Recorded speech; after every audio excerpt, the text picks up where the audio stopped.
प्रदेश में नगरीय निकाय चुनाव की तारीखों का ऐलान भले ही ना हुआ हो, लेकिन आरक्षण की प्रक्रिया शुरू हो चुकी है। इंदौर में भी महापौर पद अनारक्षित किया जा चुका है, जिसे लेकर सांवेर ग्रामीण बीजेपी अध्यक्ष राजेश सोनकर ने महापौर उम्मीदवार को लेकर किए गए सवाल पर कहा कि फिलहाल संगठन ने बड़ी जिम्मेदारी दी है और इसे पूरी निष्ठा के साथ वे कार्य कर रहे हैं। फिर भी संगठन ने अगर उन्हें महापौर पद के लिए उम्मीदवार बनाया तो चुनाव लड़ने के लिए वे तैयार हैं। किसान आंदोलन को लेकर सांवेर जिला अध्यक्ष राजेश सोनकर ने कहा कि किसान आंदोलन में यह वही लोग हैं जो भारतीय जनता पार्टी के खिलाफ 2014 से उनके खिलाफ विरोध करना अपना धर्म समझते हैं और यही आज एक जाजम पर इकट्ठा हो गए हैं। शाहीन बाग का जो दृश्य था उसका दूसरा दृश्य आज किसान आंदोलन में दिख रहा है। ग्रामीण बीजेपी अध्यक्ष राजेश सोनकर ने पत्रकारों से कहा कि इनका आंदोलन किसानों का दूर दूर तक नहीं दिखाई दे रहा।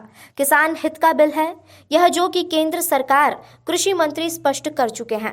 कांग्रेस केवल किसानों को भ्रमित करने के लिए आंदोलन कर रही है। कल भी भारत बंद होने का असर आपने देखा होगा। कोई भी किसान इन पार्टियों के साथ खड़ा नहीं है। इस आंदोलन को देश के किसानों ने पूरी तरीके से नकार दिया है। साथ ही राजेश सोनकर ने नगरीय निकाय चुनाव में 100% जीत का दावा भी किया।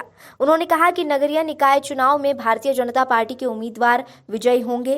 प्रदेश में प्रचंड बहुमत से जिस तरह से बीजेपी विजयी हुई है और अब इंदौर नगरीय निकाय चुनाव में भी बीजेपी प्रचंड बहुमत से विजयी होगी। नहीं, मैं चूँकि संगठन ने मुझे बड़ी जवाबदारी दी है, संगठन का मैं निश्चित रूप से मैं काम कर ही रहा हूँ और संगठन आगे जिसको भी जो भी जवाबदारी देगा, हम सब उसको जिताने के लिए, संगठन को जिताने के लिए, कमल को खिलाने के लिए काम करेंगे। आप देख रहे हैं ये सब वही लोग हैं, वही चेहरे हैं, वही विचारधारा के लोग हैं जिन्होंने भारतीय जनता पार्टी के खिलाफ, माननीय नरेंद्र मोदी जी के खिलाफ 2014 से एक उनके खिलाफ उनका विरोध करना, जिन्होंने अपना धर्म समझ रखा है, वो सब लोग फिर एक जाजम पर इकट्ठा होकर शाहीन बाग का जो दृश्य था वो हम दूसरा दृश्य यहाँ पर देख रहे हैं। इस आंदोलन का मैं समझता हूँ किसान हित से कोई दूर दूर तक लेना देना नहीं है।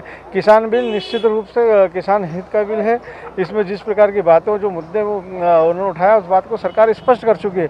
माननीय कृषि मंत्री जी भी स्पष्ट कर चुके हैं, माननीय मुख्यमंत्री जी लगातार इस बात को कह रहे हैं। किसानों को भ्रमित करने का ये आंदोलन है। आपने जो भारत बंद कल देखा था उसका असर आपने देखा होगा। कोई भी किसान उस आंदोलन में से जुड़ा नहीं, कोई भी किसान उस आंदोलन में आगे आया नहीं।